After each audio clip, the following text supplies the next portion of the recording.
Chamados são muitos, são variados. Enquanto eu preparava este sermão, eu me lembrava de dois tipos de chamado que eu já experimentei na minha vida, talvez você tenha passado também, ou outros tipos de chamado que são semelhantes, né? Tem alguns chamados que nos dão um frio na espinha, né? Porque são chamados que nós não podemos passar sem deixar pelo menos alguma resposta. Às vezes até a negativa, até o não responder conta como resposta. Eu me lembro, e essa semana eu conversava, eu trabalho numa escola, né, com crianças, e eu me lembrava de quando a professora fazia a chamada oral, para tirar a tabuada da gente. A gente chegava lá na frente já com, né, uma certa tremedeira, assim, será que eu vou acertar? Será que eu vou errar? E não tem como fugir, né? Se eu acertar, eu acertei, se eu errar, eu errei, se eu não falar nada, eu já estou errado, porque eu já estou mostrando que eu não sabia a resposta, e que eu devia ter estudado um pouco mais. Não dá para fugir. Uma outra situação que eu passei, talvez você também tenha passado, né, você homem, né, quando eu estava servindo, né, o serviço militar obrigatório ali no tiro de guerra, uma das primeiras coisas que o sargento nos ensinou era sobre o plano de chamada. O plano de chamada é o seguinte: você está na sua casa, tranquilo, né, ou fazendo qualquer outra coisa, acontece alguma coisa, tem alguma missão, alguma coisa precisa acontecer. O sargento pode ativar esse plano de chamada a qualquer horário, em qualquer momento, enquanto você estiver servindo. Ele vai te chamar e você vai ter que parar tudo que você está fazendo e se deslocar até o tiro de guerra, porque tem alguma coisa para ser feita. Mas quando ele falou isso para a gente, pelo menos para mim, eu falei, lá se vai meu ano, eu vou passar o ano inteiro preocupado de quando vai ser que ele vai me chamar. Eu vou estar na igreja, talvez fazendo alguma coisa, vai tocar o celular, eu vou ter que sair correndo. Eu vou estar fazendo alguma coisa que eu gosto e acabou. É um chamado urgente, não dá para esperar. Quando ele chamar, eu preciso ir. Naquele ano não aconteceu. Passou da metade do ano, a gente já estava mais tranquilo, a gente já até esquecia dele, mas enquanto o começo do ano ia, aquela sensação da urgência, de alguma coisa que vai acontecer, e quando ela acontecer, eu não posso correr. Eu preciso responder a um tipo de chamado que a gente enfrenta na vida. Chamados urgentes, chamados onde a resposta precisa ser dada. Hoje eu quero falar de um chamado com você. Eu quero convidar você a abrir a sua Bíblia em Mateus capítulo 9, versículo 9.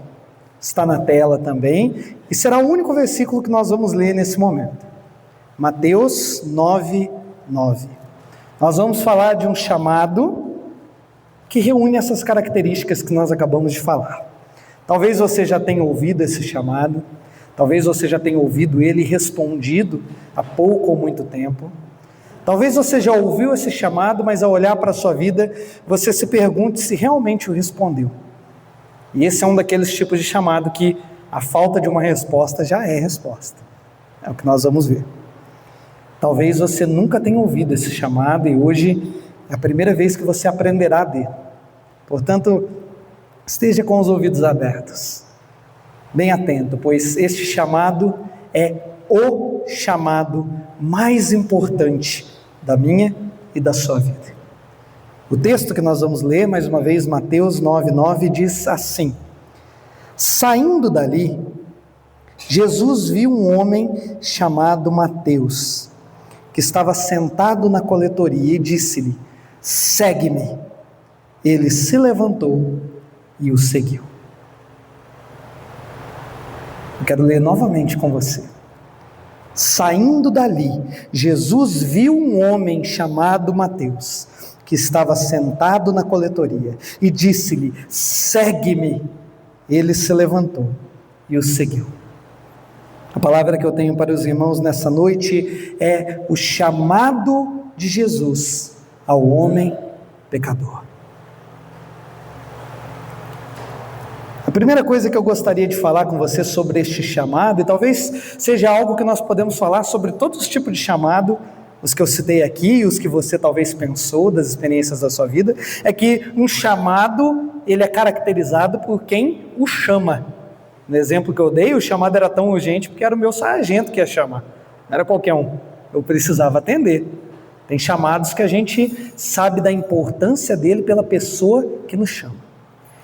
Quem chama quando nós falamos do chamado que acabamos de ler? Jesus. O texto diz: saindo dali, Jesus viu um homem. Jesus está chamando. Quando Mateus inicia o seu evangelho, ele nos dá uma genealogia. Ele fala sobre vários antepassados de Jesus. Ele nos faz uma linhagem começando em Abraão, passando por Davi e finalmente chegando em José, Maria e Jesus. E é importante perceber isso, porque nós podemos caracterizar quem Jesus é a partir desse relato que Mateus fez, a partir dessas informações que Mateus nos dá. Mateus, ele liga Jesus a duas promessas muito importantes do Antigo Testamento. A primeira delas, ao chamado de Davi. Eu quero caminhar de trás para frente. Jesus indo para trás no tempo até o rei Davi, que foi talvez o rei de Israel, né?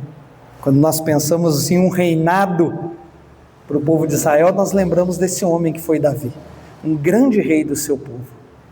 E um dia ele teve vontade de construir um templo para o seu Deus. E eu amo esse texto em 2 Samuel 7, porque Deus dá uma resposta tão interessante para Davi. Ele fala: você quer construir um templo para mim? Eu nunca te pedi isso. Eu sempre habitei em tenda, em tabernáculo, e agora você quer construir um templo para mim? Olha, você não vai construir, o seu filho vai. E a promessa de Deus para Davi naquele momento é muito interessante, porque ela aponta sim para o seu filho, que seria Salomão, mas ela também aponta mais para o futuro. O texto em 2 Samuel 7, 12 e 13, eu só vou ler para os irmãos. Ele diz, Deus falando para Davi: quando os seus dias se completarem e você descansar com os seus pais, então eu farei surgir depois de você o seu descendente, que procederá de você, e estabelecerei o seu reino. Este edificará um templo ao meu nome, e eu estabelecerei para sempre o trono do seu reino. É um reinado que não terá fim. É um rei que reinará eternamente. A dinastia de Davi procedeu. Salomão de fato reinou, mas Salomão morreu. O reinado de Salomão não durou para sempre.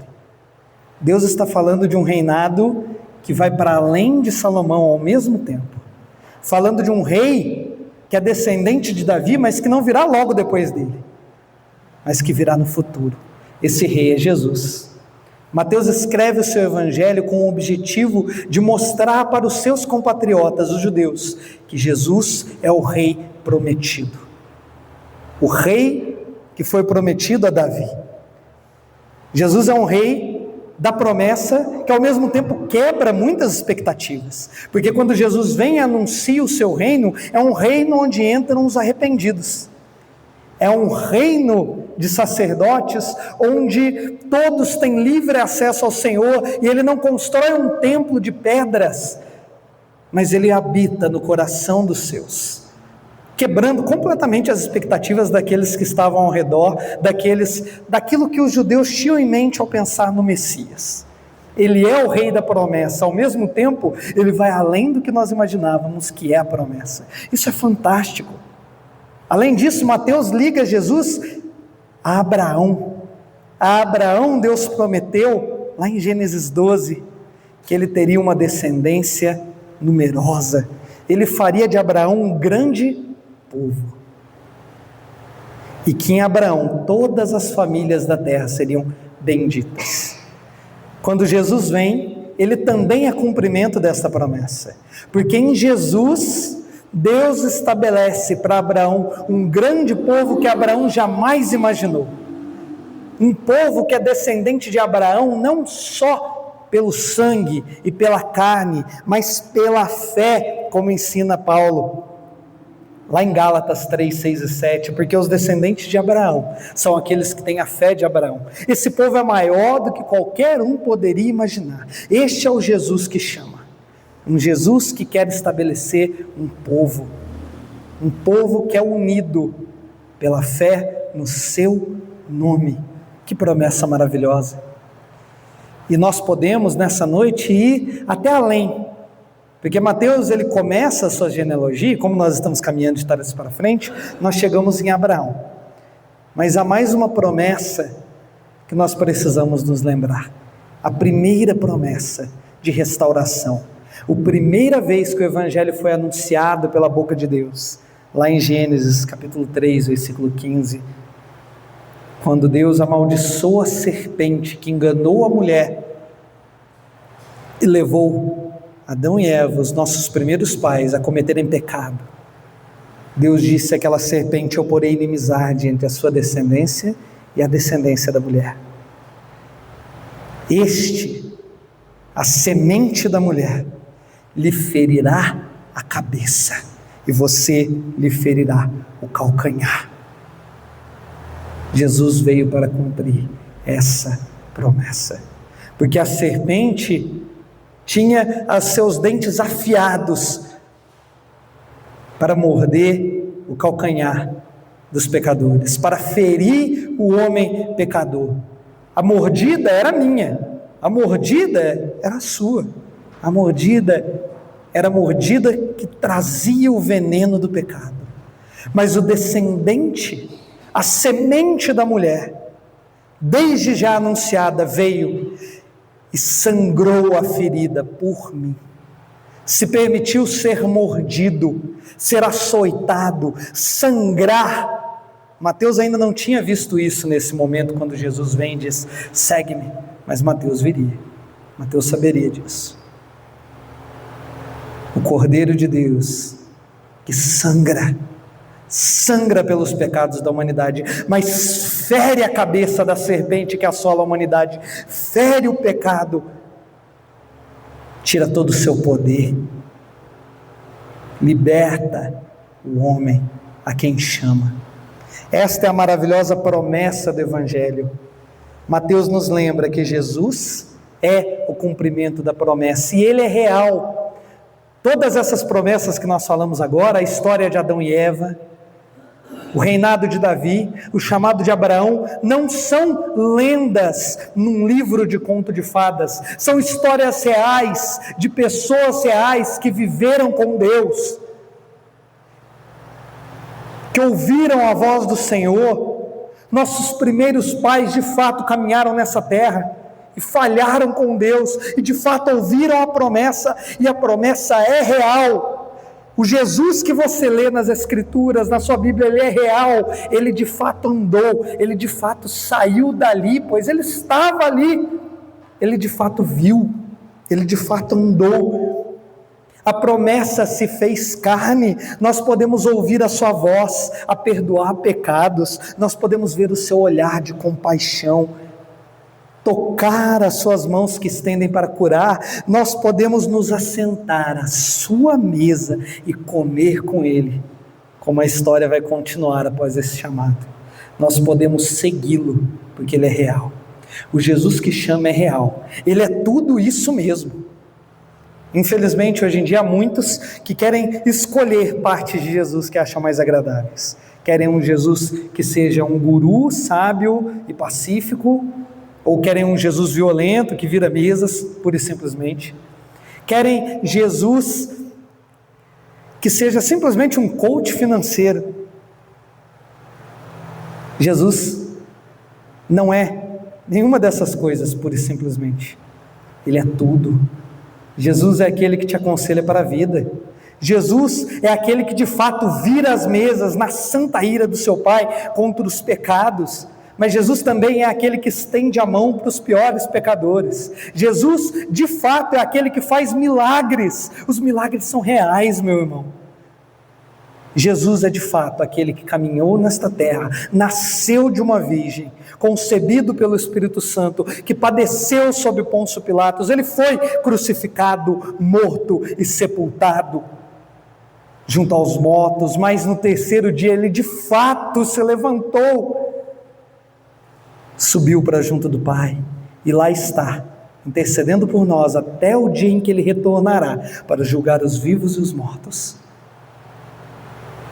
Esse Jesus é real, você pode segui-lo, ele de fato chama, a sua voz não é um eco distante, não é uma história pura e simplesmente inventada, é história com H maiúsculo, é história real, para mim e para você.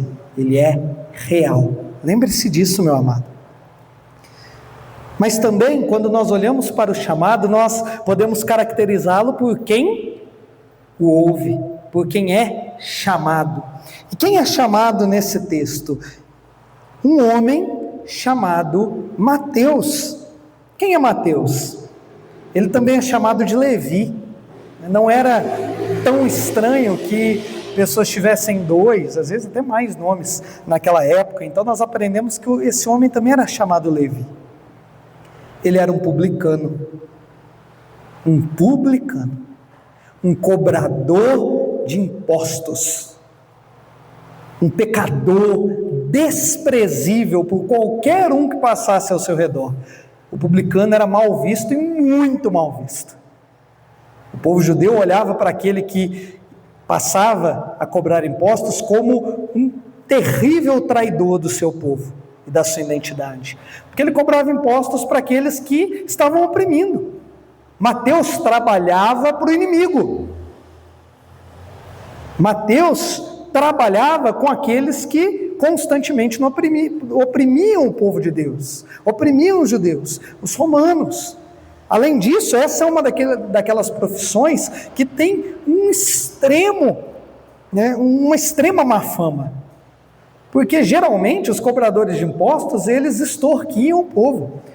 Roma dizia assim: você precisa me entregar tanto. Mas isso não quer dizer que você precisa cobrar só esse tanto. Então uma prática muito comum era que o cobrador de impostos apertasse ainda mais o povo. Cobrasse muito mais do que era necessário para enriquecer com aquilo que sobrava. A extorsão era extremamente comum. Talvez você se lembre de Zaqueu também. Um grande exemplo desses na Bíblia. Então, esse cara, Mateus, sério, Jesus, é esse mesmo? Talvez você esteja enganado. Sério que você vai se misturar com essa gentalha? Eu diria uma frase famosa. É esse mesmo, Jesus? Ah, não é possível. Isso é um escândalo, alguém gritaria. Algo terrível. Isso não faz sentido, Jesus. É sério isso que você vai fazer isso? Por que você se senta com esses publicanos pecadores e come com eles? Perguntaram isso para Jesus. Jesus faz coisas escandalosas às vezes. Mas sabe, meu irmão, o escândalo não é necessariamente que Jesus chame o cobrador de impostos, o publicano. O escândalo nesse texto, o escândalo de Jesus é que ele chama um homem. É que Jesus chama um ser humano. Porque o pecado não está só naquele que é mais claro. Mateus, ele é obviamente um pecador. Qualquer um que passa, olha e vê. Mas a verdade das Escrituras, meus amados, é que todos pecaram. Todos carecem da glória de Deus. Todos nós herdamos a maldição do pecado.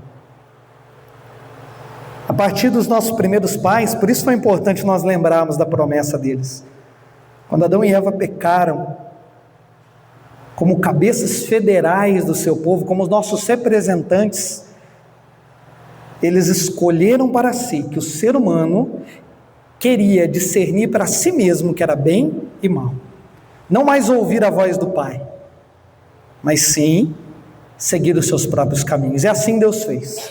Fomos entregues ao que Paulo diz lá em Romanos, capítulo 1, dos versículos 18 até o 32. Deus entregou aqueles que rejeitaram a Ele a uma condição de mente reprovável. Eles fazem tudo o que é errado. Esse é o desejo do nosso coração. Nós nascemos em pecado. Isso não é só uma maldição que é imposta a nós contra a nossa vontade. Não, porque esse é o desejo do coração do ser humano. É o pecado. A coletoria para nós, ela é boa. Para os nossos olhos vis humanos, ela parece agradável. Ela parece oferecer tudo. Mesmo que, ao fazer isso, ela nos separe de onde nós deveríamos estar, do povo ao qual nós deveríamos fazer parte, e nos separe até mesmo da nossa própria identidade.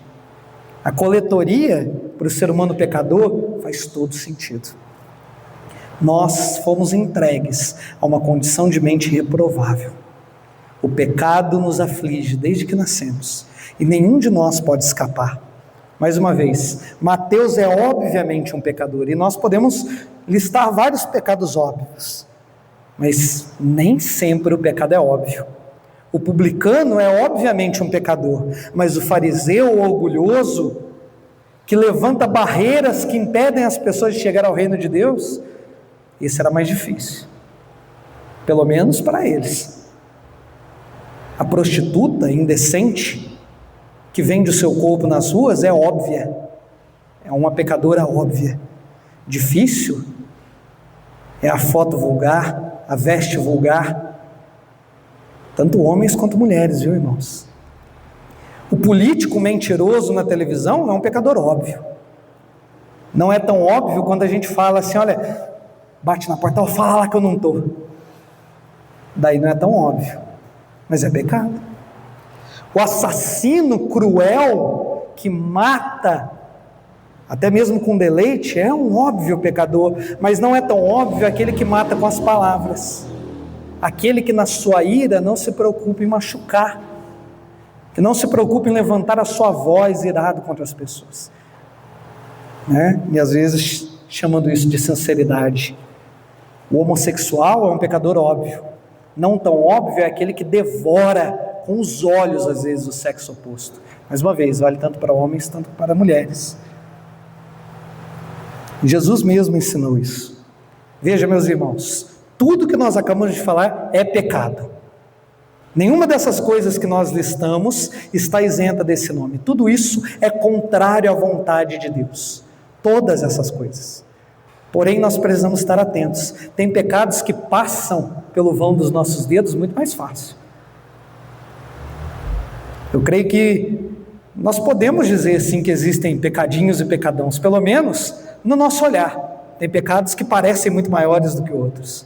Tem pecados que parecem que estão muito mais fundo na lama do que outros. Mas, meu irmão, todos eles estão na lama. Tudo isso é pecado. Essa é a nossa condição e nenhum de nós, pela nossa própria força, consegue escapar dessa situação. Nenhum de nós está isento.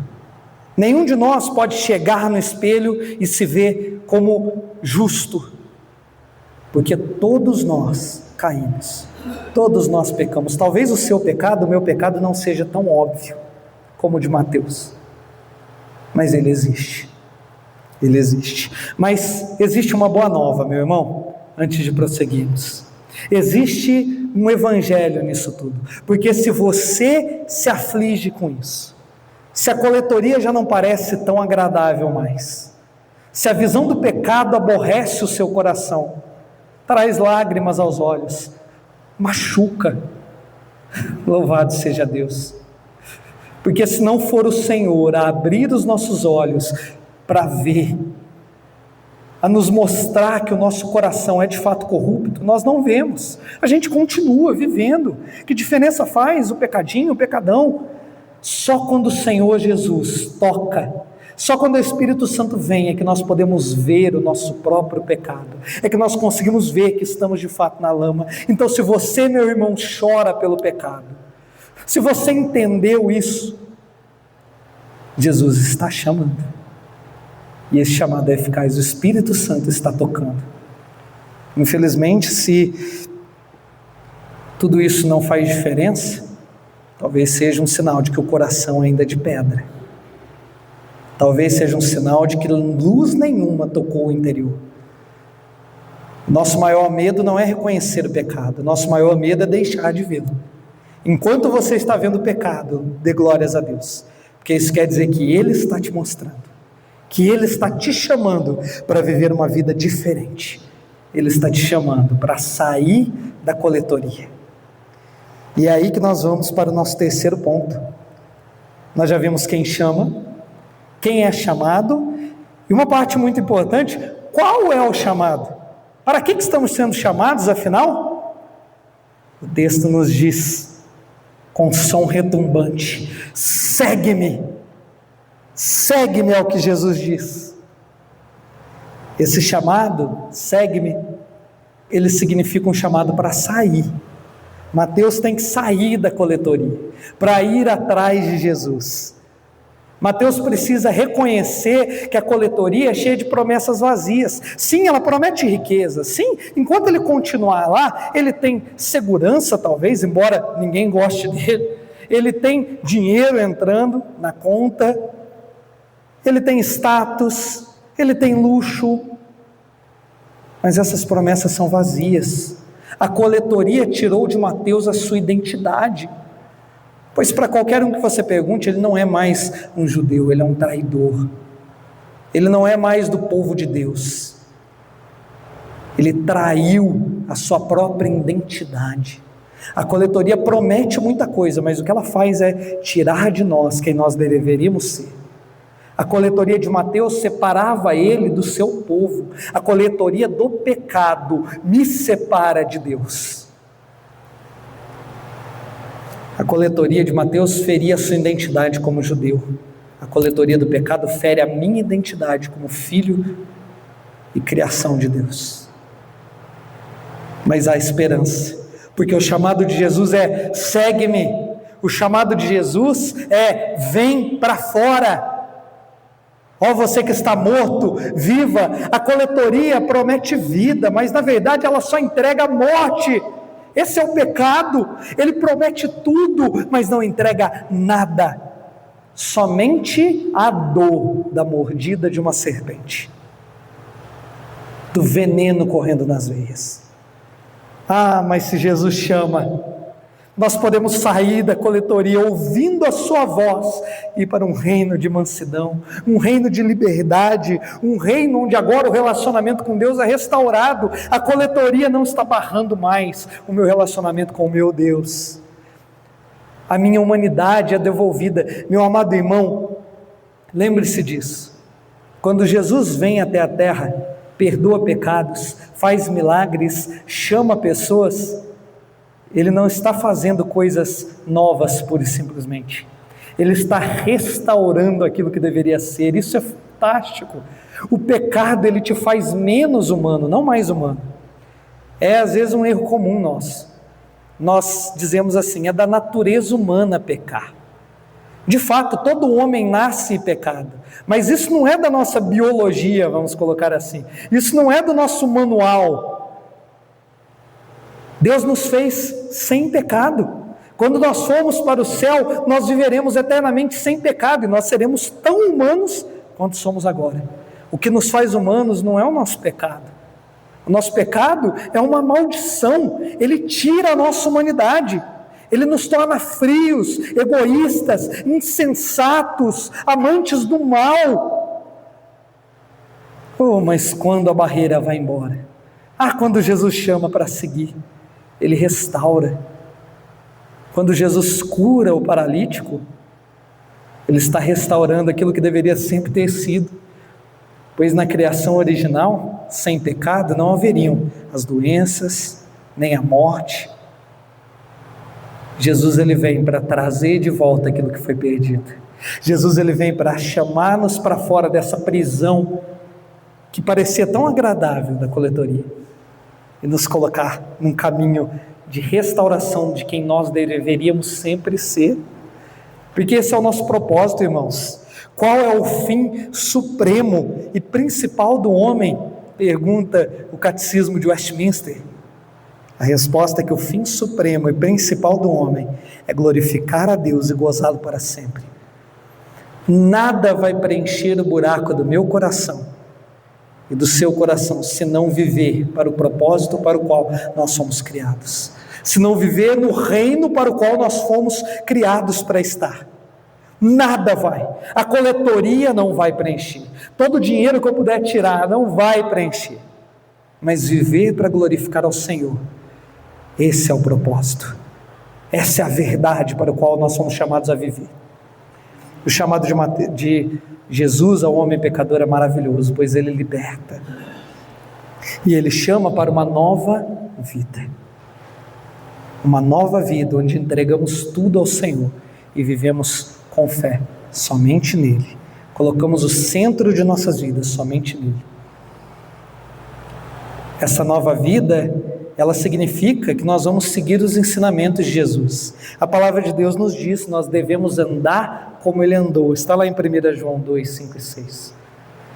Se nós o seguimos de fato, nós devemos andar como Ele andou, ouvir aquilo que Ele ensinou. O próprio Mateus, em seu evangelho, reuniu grandes pérolas do conhecimento e da sabedoria divinos para nós, que Jesus contou enquanto Ele estava aqui na terra. O sermão da montanha, que ensinamentos maravilhosos. O chamado de Jesus é radical, pois naquele sermão Ele diz: olha, a sua justiça agora precisa exceder em muito dos fariseus. Isso parece difícil, e talvez seja, mas quando nós lembramos que Jesus nos chama, e Ele é próprio o justo e o justificador daqueles que Ele chama, nós nos lembramos que esse fardo é leve. Nós podemos viver em justiça, em verdade, em obediência, de maneira que ninguém antes podia. Os seus sofrimentos também são nossos, isso é importante lembrar. Uma coisa interessante que esse texto pode nos fazer pensar é que agora Mateus foi restaurado aquilo que ele não tinha, né? Porque Mateus talvez tivesse um problema muito sério na sua vida, que era a rejeição, que era ser cuspido na cara, que era ser deixado de lado. Mas sabe uma coisa interessante? Jesus chama Mateus para fora da coletoria, onde ele era perseguido por ser um coletor de impostos, para ser perseguido porque é um discípulo de Jesus. É fácil a gente achar que tudo que Jesus quer para a gente é uma boa vida aqui na terra, mas às vezes a nossa ideia de uma boa vida é a ideia que a televisão pintou para a gente, é a ideia que, né, aquele coach da internet pintou para a gente, é a ideia que a gente mesmo pintou para a gente. A boa vida para Jesus, ela é um pouquinho diferente, porque ela não está isenta de sofrimentos, não está isenta de perseguição. O próprio Mateus, segundo a tradição, nós sabemos que é isso que provavelmente aconteceu com todos os apóstolos de Jesus, foi martirizado. Talvez nós preferíssemos que o chamado tirasse Mateus de uma situação difícil e colocasse ele numa fácil. Mas a verdade é que às vezes seguir a Jesus significa passar por situações mais difíceis ainda. A promessa é que Ele está conosco. É assim que Mateus terminou o seu evangelho. E eis que estou com vocês até o fim dos séculos. A promessa é que nós tomaremos a cruz. Aquele que segue a Jesus precisa levar uma cruz. Passará por sofrimentos, e muitos sofrimentos, simplesmente por ser um seguidor de Jesus. Abdicará de muitas coisas que poderia ter, de muitas oportunidades das quais poderia se aproveitar. O servo de Deus, muitas vezes, ele deixa de ter benefícios que ele poderia ter se ele mentisse um pouquinho, se ele se colocasse, né, no mesmo jugo que os outros. Muitas vezes ele trabalha mais e sem reclamar. Muitas vezes ele vai passar por mais situações difíceis. Mas a bênção de Jesus é que estamos com Ele, e o próprio Jesus sofreu por nós. Portanto, se nós estamos seguindo Ele, nós também sofreremos. Se chamaram de Beelzebu o Senhor, imagine os seus servos, é o que Jesus diz. Mas estamos alegres, porque se os sofrimentos de Cristo são nossos, quando seguimos a Ele, a sua vitória também é nossa. Ele morreu para nos dar vida, e vida eterna. Jesus ensinou isso. Um jovem rico, igual Mateus, um dia chegou a Jesus e quis segui-lo. O que eu faço para dar a vida eterna? Jesus pediu para ele uma coisa que ele não pôde entregar: dá todo o seu dinheiro e vem me seguir, você vai ter um tesouro no céu. Ele não foi. Lucas, quando conta o chamado de Mateus, lá em Lucas 5:28, nos diz que Mateus deixou tudo. Mateus nunca mais voltou para a coletoria, nunca mais voltou até a vida boa, o dinheiro que ele tinha, a riqueza que ele tinha talvez. Aliás, quem sabe ele aproveitou tudo isso uma última vez, dando um grande banquete para Jesus, para publicanos que ele quis chamar para conhecer aquele que salvou a sua vida. Mas Mateus passou a viver como seu mestre. E o que Jesus ensinou é: aquele que deixa tudo, deixa por muitas vezes pais, mães, família, dinheiro, posses, bens, por minha causa, receberá muito mais, e no final receberá a vida eterna. Está lá em Mateus 19, 29. Todo aquele que tiver deixado casas, irmãos, irmãs, pai, mães, filhos ou campos por causa do meu nome, receberá muitas vezes mais e dará a vida eterna. A conclusão, meus amados irmãos, é que nós continuamos sendo chamados hoje. Há muitos tipos de chamado. Chamados urgentes, chamados os quais nós não podemos deixar sem resposta, e o chamado de Mateus, o chamado que foi feito a Mateus, o chamado de Jesus ao homem pecador continua ressoando hoje, e ele é um desses chamados. Você não pode deixá-lo sem resposta, você não pode fugir dele. Não responder já é dizer não. Se você responder e segui-lo, talvez você perca tudo aqui, mas você ganhará muito mais, e terá como prêmio o próprio Senhor da sua vida, junto com você eternamente. E se você quiser guardar a sua vida, daí você irá perdê-la. Portanto, qual é a nossa resposta ao chamado de Jesus? Talvez você esteja ouvindo esse chamado hoje. Talvez você ainda não tenha respondido ele no seu coração. Talvez quando você ouve essas palavras, você se indague no seu coração: eu tenho vivido esse chamado? Eu tenho seguido a Jesus? Se essa é a sua condição, saiba que hoje você pode responder a esse chamado. Paulo escreveu lá em 2 Coríntios 5:20 a 6:2, eu vou ler só o chamado: eis agora o tempo oportuno, eis agora o dia da salvação, nós rogamos, reconciliem-se com Deus. Está na hora de seguir a Jesus. Talvez você nasceu na igreja, viveu a vida na igreja, e hoje o seu coração se indague: eu estou seguindo a Jesus? Tome essa decisão, siga Ele com todo o seu ser. E se você já ouviu esse chamado, se você já vive por ele, se você já tem colhido as bênçãos desse chamado, não se esqueça. Nós lemos no começo desse culto, 2 Timóteo 1, 6 a 10, lembre-se do dom de Deus, pelo qual você foi chamado. Lembre-se que Ele nos chamou com santa vocação.